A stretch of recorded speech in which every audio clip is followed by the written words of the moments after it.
Nefertiti es famosa hoy en día gracias a este icónico busto. Su rostro es uno de los más conocidos de todo el antiguo Egipto. El lugar de descanso final de la reina egipcia Nefertiti podría haber sido descubierto gracias a los avances de la tecnología moderna.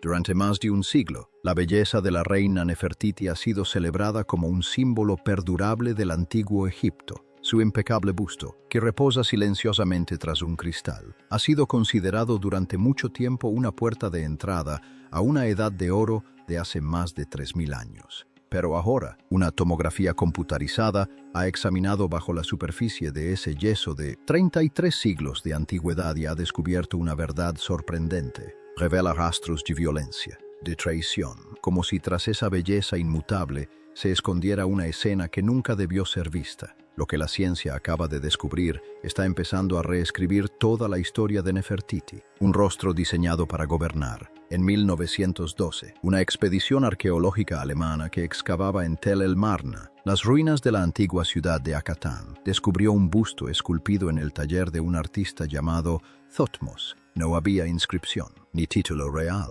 solo un rostro. Pasaron décadas antes de que los arqueólogos llegaran a un consenso sobre que se trataba de un retrato de Nefertiti, la esposa del faraón Akenatón, quien gobernó Egipto entre 1353 y 1336 a. Sí, el busto fue transportado a Berlín y expuesto en el Museo Noyes. La nariz era más prominente, las mejillas mostraban leves líneas, los ojos no eran perfectamente simétricos. Este era el rostro de una persona real, marcado por la edad y el paso del tiempo. Sin ocultar, la capa exterior había sido cuidadosamente reconstruida con yeso, alisada y remodelada para crear una apariencia más juvenil y perfectamente equilibrada. Thutmose no se había limitado a esculpir un retrato, había alterado la realidad. La pregunta surgió de inmediato: ¿por qué? Para comprender esto, es necesario considerar el contexto en el que se creó la escultura. Akenatón, esposo de Nefertiti, llevó a cabo un acto sin precedentes en la historia egipcia.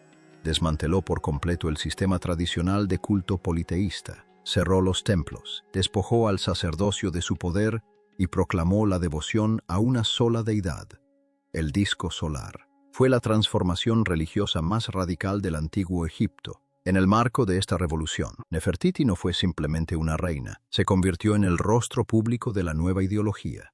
Los relieves y las pinturas murales la representan de pie junto a Akenatón en escenas rituales y, en algunos casos, apareciendo sola en poses tradicionalmente reservadas para los reyes, derrotando enemigos, un papel que ninguna reina egipcia había asumido antes. En este contexto, el busto no era simplemente una obra de arte, era un instrumento de comunicación. El rostro impecablemente compuesto, inalterado por la edad o la inestabilidad, representaba exactamente la imagen de régimen frágil que se necesitaba proyectar. No la Nefertiti que realmente era, sino la Nefertiti que debía aparentar. El hecho de que el busto se encontrara en el taller de un escultor en lugar de en un templo o tumba, refuerza la idea de que funcionaba como prototipo, un modelo de referencia utilizado para reproducir imágenes estandarizadas en todo el imperio. Un rostro diseñado para ser replicado, distribuido y creído. El rostro que el mundo ve hoy no es el verdadero rostro de Nefertiti. Es una versión refinada e idealizada, creada para servir a un propósito político específico. Sin embargo, este engaño es solo la superficie. Debajo yacen capas más profundas, y cada una se vuelve más oscura que la anterior. Un nombre borrado, una identidad reescrita. Nefertiti desaparece del registro histórico alrededor del año 12 del reinado de 17 años de Akenatón. No hay anuncio, ni funeral registrado, ni tumba identificada. Una mujer que antaño aparecía en casi todos los muros de los templos y relieves de los palacios, desaparece repentinamente de la historia oficial. En los templos y monumentos de los últimos años del reinado de Akenatón, los investigadores han identificado un patrón sorprendente. El nombre de Nefertiti fue deliberadamente borrado y reemplazado por otro, no al azar sino sistemáticamente, en múltiples yacimientos. Al mismo tiempo, aparece un nuevo nombre en los registros históricos. Nefer-Nefuatán, un gobernante que reinó brevemente después de Akenatón y antes del ascenso de Tutankamón. Lo que llama la atención es que los títulos reales y las inscripciones asociadas con Nefer-Nefuatán contienen marcadores gramaticales que indican una identidad femenina. Algunas inscripciones utilizan pronombres y terminaciones femeninas. El egiptólogo James Allen y otros estudiosos han argumentado que Nefer-Nefuatán y Nefertiti eran la misma persona, sugiriendo que Nefertiti ascendió al trono con un nuevo nombre tras la muerte o la pérdida de poder de Akenatón. Tales transformaciones no carecen de precedentes en la historia egipcia. Hatshepsut, la faraona más prominente, también alteró su identidad e imagen para gobernar, pero lo que sucedió con Nefertiti parece aún más extremo. Dentro de la tumba de Tutankamón, descubierta por Howard Carter en 1922, los investigadores encontraron numerosos objetos que mostraban claros signos de modificaciones apresuradas. En ciertas joyas y objetos de oro, las inscripciones originales con pronombres femeninos habían sido borradas y reemplazadas por masculinas. Los nombres habían sido alterados. Estos cambios no fueron resultado del paso del tiempo ni de daños naturales. Fueron intencionados, realizados con herramientas. La conclusión a la que llegan muchos estudiosos es que estos objetos fueron creados originalmente para una gobernante, muy probablemente Nefertiti en su papel de Nefer-Nefuatín, y posteriormente reutilizados para Tutankamón durante una transición dinástica. Su memoria no fue simplemente borrada, fue sobrescrita. Esta es la segunda capa de engaño. Nefertiti no desapareció de la historia. Su historia fue sustituida por la de otra persona. Se eliminaron nombres, se reasignaron títulos, se dieron nuevos dueños a los objetos, y cuando uno vuelve al busto sin nombre, el único retrato real sin inscripción en todo el antiguo Egipto, la cuestión cambia. Ya no se trata de por qué falta su nombre, la pregunta es quién lo eliminó y por qué tuvieron que llegar a ese extremo. Huesos destrozados y la verdad sobre el ADN. Si los nombres pueden borrarse y los objetos reasignarse, ¿qué fue del cuerpo de Nefertiti? Esta pregunta ha atormentado a los arqueólogos durante más de un siglo. En 2022, la ciencia ofreció una respuesta que pocos estaban dispuestos a aceptar. En 1817, unos exploradores descubrieron una pequeña tumba en el Valle de los Reyes, el cementerio real cerca de Luxor, en Egipto. Fue designada como KV-21. En el interior se encontraron dos momias femeninas, ambas sin nombre, sin ajuares reales y sin inscripciones funerarias. Una de ellas, identificada como KV-21B, tenía los brazos en una pose real, con una mano cerrada como si sostuviera un cetro. Esto sugería que era una mujer de la realeza. Sin embargo, su identidad no pudo determinarse en ese momento. Los restos estaban demasiado degradados para extraer ADN con técnicas antiguas. Durante décadas, KV-21B permaneció almacenada, sin resolver. Luego, en 2022, un equipo de investigación internacional aplicó la secuenciación de próxima generación, un método capaz de leer material genético.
Muestras extremadamente pequeñas y fragmentadas que los métodos anteriores no podían procesar. Lograron reconstruir con éxito un perfil completo de ADN mitocondrial. El ADN mitocondrial se transmite de madre a hijo, sin mezclarse con el ADN paterno. El resultado fue sorprendente. KV-21B compartía el mismo linaje materno que Tutankamón. Esto significa que no solo era miembro de la familia real, sino que tenía una conexión materna directa con él. Podría haber sido su madre, tía o hermana. Al combinarlo con la evidencia arqueológica existente, la identidad más probable es Nefertiti. Pero esta no es la parte más inquietante. Cuando los especialistas forenses realizaron tomografías computarizadas AKV-21BP, identificaron lesiones que no pueden explicarse por el paso del tiempo ni por los procesos de momificación. Ambos brazos estaban rotos y retorcidos a la espalda en ángulos antinaturales. La caja torácica estaba aplastada. El cráneo estaba fracturado en un lado, con fracturas de bordes afilados que indican un impacto directo en lugar de la presión gradual de los escombros circundantes.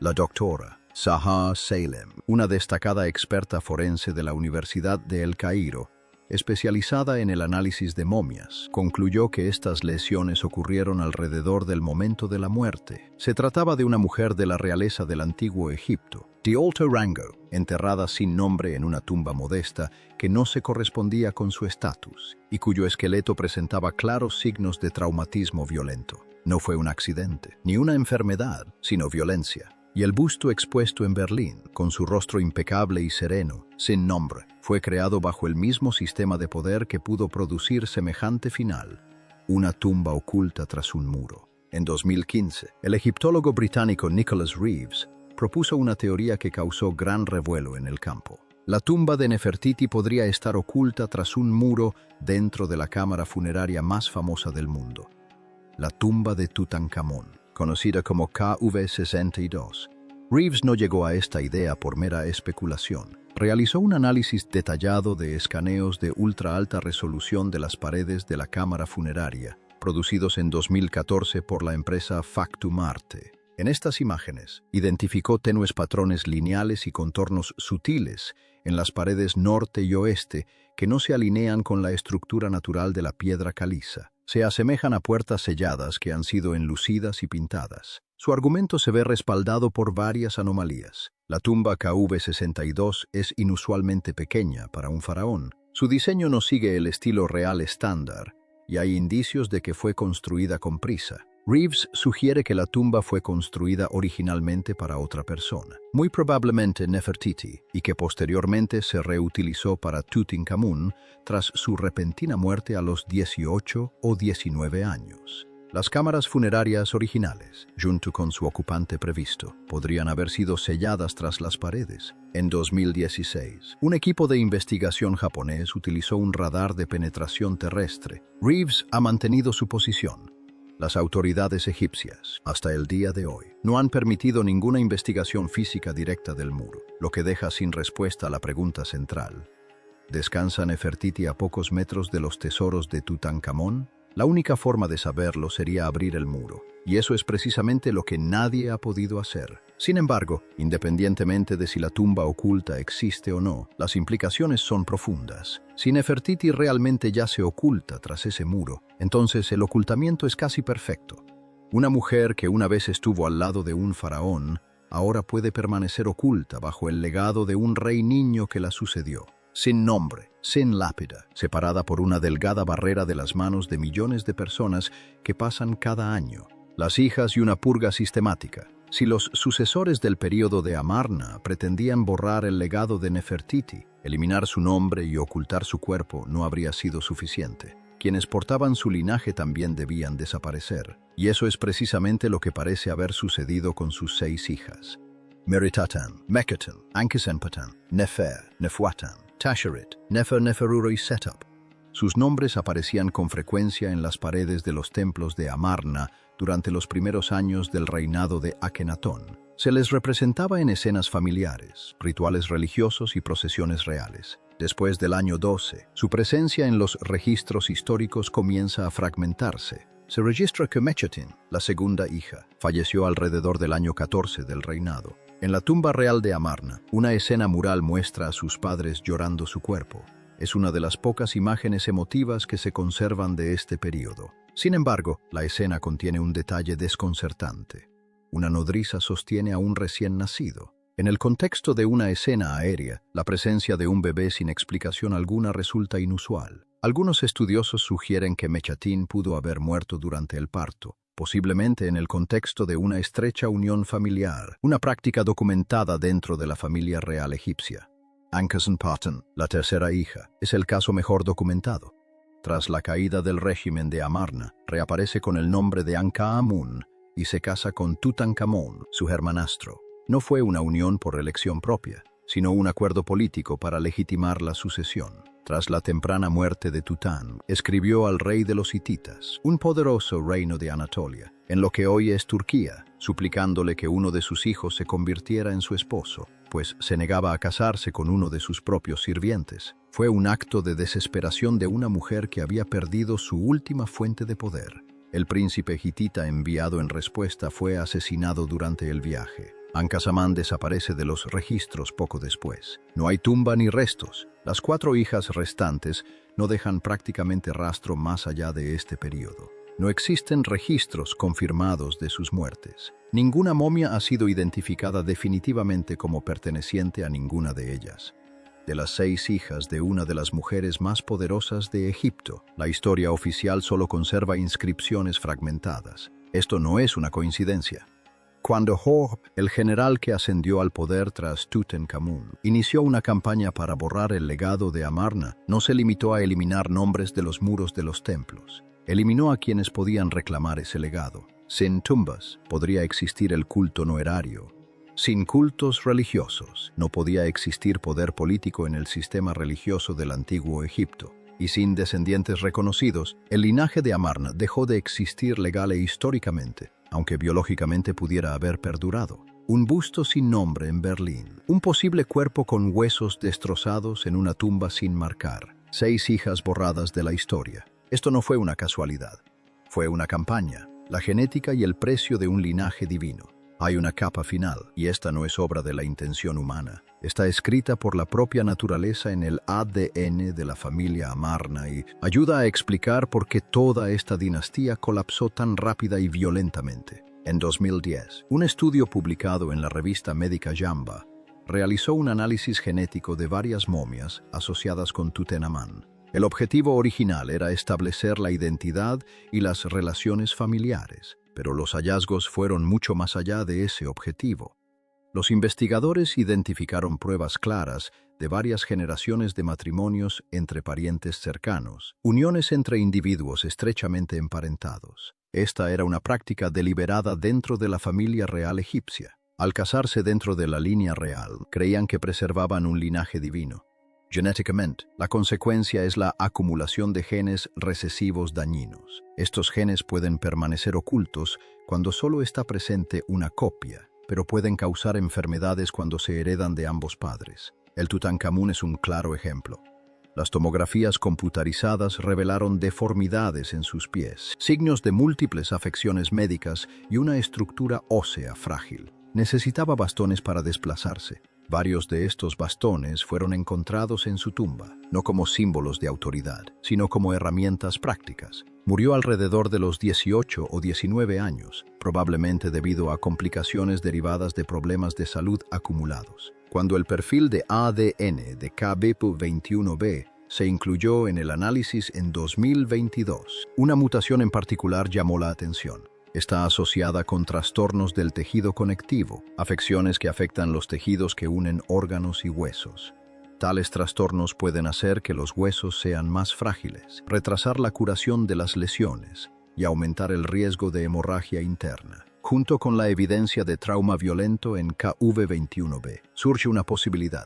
Quienquiera que infligió esa violencia pudo haber sabido que esta mujer era físicamente más vulnerable que la mayoría, más susceptible a lesiones fatales. Si esta persona era realmente Nefertiti, entonces su inmenso poder político contrastaba fuertemente con su fragilidad biológica. Más allá de la genética, los estudios de muestras de tejido de momias del período de Amarna han revelado otro factor preocupante: los niveles de mercurio. Arsénico y polvo de plomo son inusualmente altos en comparación con momias de otros períodos. Estas sustancias están relacionadas con pigmentos a base de minerales ampliamente utilizados en los templos solares y palacios de Amarna. La exposición prolongada puede dañar el sistema nervioso, debilitar la respuesta inmunitaria y reducir gradualmente la resistencia ósea. En otras palabras, los templos solares radiantes adornados con pigmentos minerales podrían haberlos envenenado lentamente con el paso de los años, no por intención, no como parte de una conspiración,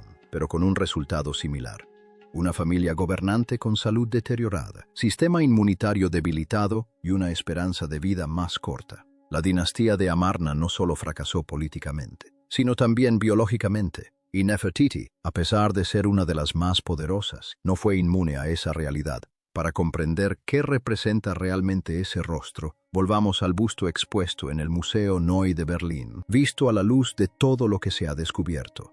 La escultura encierra un significado completamente distinto al que suele interpretarse. No es un símbolo de belleza eterna, no es un homenaje a una gran reina. Es un objeto construido durante un periodo de inestabilidad política, diseñado con un propósito específico y conservado hasta nuestros días en gran medida por casualidad, ya que quedó en el taller de un escultor cuando la ciudad de Amarna fue abandonada. Su rostro exterior, perfecto, simétrico y juvenil, es la versión controlada, la idealizada, la aprobada por la autoridad.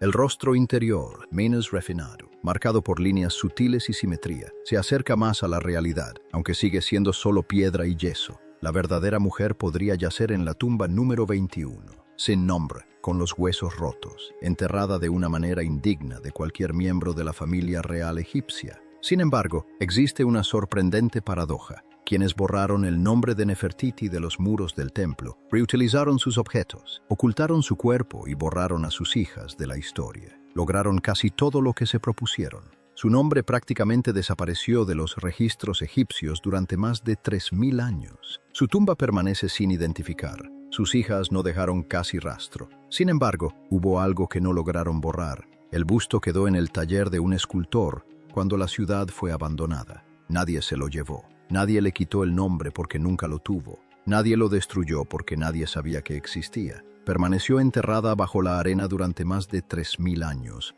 antes de resurgir en 1000. Cada nuevo método elimina otra capa de la narrativa oficial, y el rostro que empieza a emerger, como el verdadero rostro oculto bajo el yeso, no es perfecto, ni sereno, ni eterno. Es el rostro de una mujer real en una historia real, marcada por enemigos reales y concluida de una forma que la historia intentó ocultar. La escultura más bella de la historia no es un retrato, es la prueba de un crimen cuya víctima aún no ha sido identificada.